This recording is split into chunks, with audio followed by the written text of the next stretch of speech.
¿Qué tal amigos? ¿Cómo están? Buenas tardes, bienvenidos a una emisión más de La Guarida del Conde.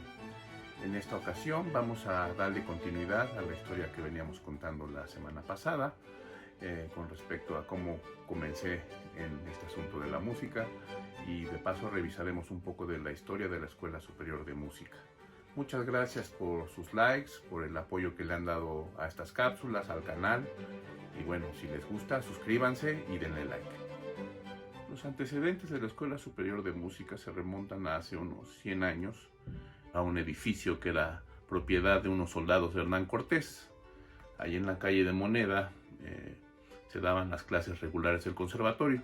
De esas clases después salieron unas clases especiales para músicos populares que en aquel entonces no eran muy bien vistos, pero les abrieron un espacio en la noche, cuando ya todo el mundo había dejado sus actividades, y algunos maestros de buena voluntad instauraron unos cursos para esos músicos. En este antiguo edificio también vivió el famoso grabador José Guadalupe Posada, y aún se conservan algunos frescos de Rufino Tamayo que conmemoran el lado musical de este inmueble. Estos cursos, que tenían más bien el carácter de labor social, adquirieron cierta formalidad con Julián Carrillo, famoso compositor, que les dio un cierto grado de validez académica, aunque seguían siendo para trabajadores y en el turno de la noche y al margen de las actividades normales del conservatorio. Duraron mucho tiempo siempre a la sombra de la institución del conservatorio, y paulatinamente se fueron independizando. Primero fueron a la calle de Academia, después se fueron a la calle de Cuba, y cada vez iba adquiriendo mayor relevancia este curso para adultos, para trabajadores. Esto se cuenta muy sencillo, pero la verdad es que fueron décadas de lucha de los maestros, de los alumnos, porque la escuela no desapareciera. Cada cambio político y administrativo tenían que convencer a las autoridades de que el proyecto era valioso. Estando en la escuela, en la academia, en la calle de Academia, en una primaria, donde las instalaciones no eran muy buenas, se fundó el legendario coro de varones, un coro que duró muchísimos años y del cual yo fui integrante poco antes de que desapareciera, y otras cátedras importantes, entre ellas la de música de orquesta. Después vino la creación del INBA, el Instituto Nacional de Bellas Artes, y la escuela casi desaparece, pero bueno, continuó en la calle de Cuba, en un edificio muy bonito del Porfiriato, que ahora se usa como sede del Centro de Enseñanza de Lenguas Extranjeras, el CELE, y también de Fundación UNAM y otras dependencias universitarias.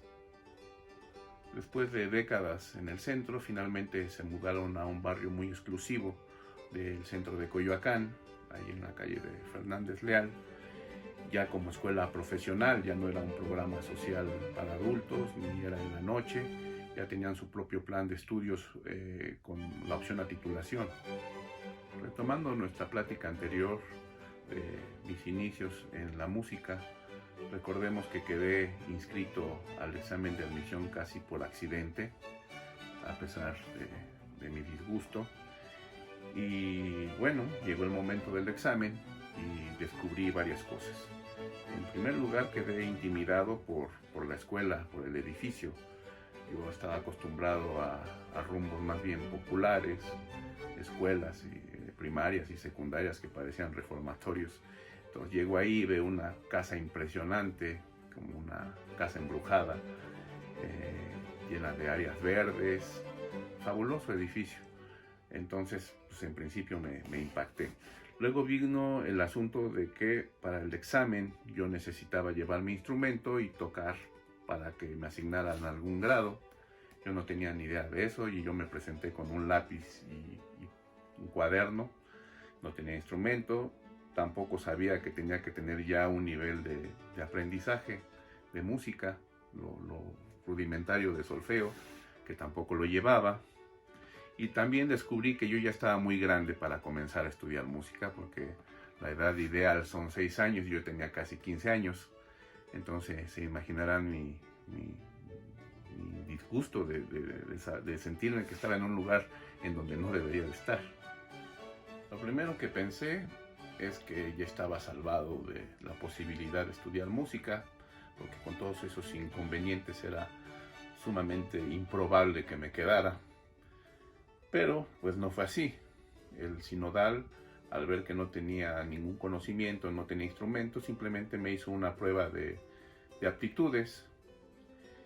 Y bueno, yo me salí de ese examen pues un poco humillado, pero contento de que se había terminado esa experiencia. Yo la verdad no estaba interesado en estudiar música, aunque la amaba a mi manera. Me gustaba tocar la flauta, escuchar música, tocar encima de los discos, pero para nada tenía el interés de dedicarme a eso, y me parecía un despropósito de mi papá haberme hecho hacer ese examen. Y bueno, pues me quedé esperando los resultados. Para entonces yo tenía el plan de acabar muy rápido mi bachillerato para dedicarme a estudiar leyes, para eventualmente política, como había dispuesto mi papá. Entonces esto era solamente una distracción, pero él insistía en que probara. Entonces llegamos a un acuerdo en donde quedamos que si al cabo de un año yo seguía con mi negativa de seguir estudiando, pues me liberaba de ese compromiso. Y así lo decidimos. Para mi sorpresa, al ver los resultados en el periódico, descubrí que había sido aceptado. No lo podía yo creer, mi papá estaba muy contento. Y bueno, ya tenía el compromiso con él, así que pues fui a la escuela. Pero en este punto todo el mundo cree que probé por un año y después me encantó y me dediqué a eso, pero no fue tan sencillo. La verdad es que fue un año terrible, porque la mayoría de mis compañeros ya tenían estudios. Entrábamos a la clase de solfeo, yo no entendía nada. Ningún maestro quiso aceptarme porque ya estaba yo muy grande, y tampoco no me sentía integrado a la escuela en forma alguna. Entonces decidí, para mis adentros, reprobar, dejar solamente pasar el tiempo. Y bueno, tenía mucho tiempo libre en la escuela, entonces me empecé a meter a los salones vacíos, a recordar los tiempos en donde jugaba con el pianito de juguete de mi hermana, pero pues el piano tenía mucho más teclas, más posibilidades. Entonces me empecé a enganchar ahí, empecé a aprender algunas notas, lo más elemental, por mi cuenta, por supuesto, porque de las clases no entendía nada. Y comencé por sacar algunos preludios de Bach, una sonata de Beethoven que conocía por los discos que ponía mi papá. Y así, sin darme cuenta, me fui enganchando, pero con la idea siempre de dejar la escuela definitivamente al término de ese año. Cuando parecía que mi carrera musical llegaba a su fin, pasaron dos acontecimientos que cambiaron mi historia.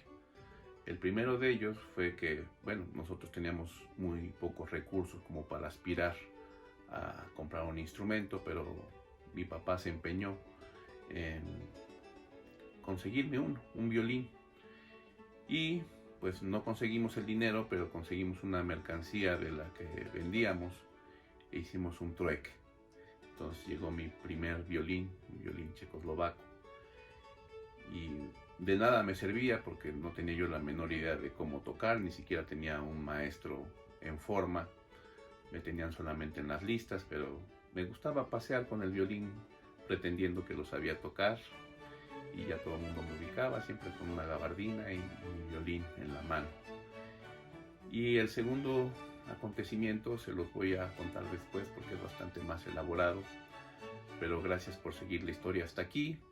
Si les gustó, denle like, suscríbanse. Vuelvo a agradecer el apoyo para estas cápsulas. Si tienen algún comentario, quieren contarnos de su historia propia, adelante, por favor. Y bueno, nos vemos la siguiente semana.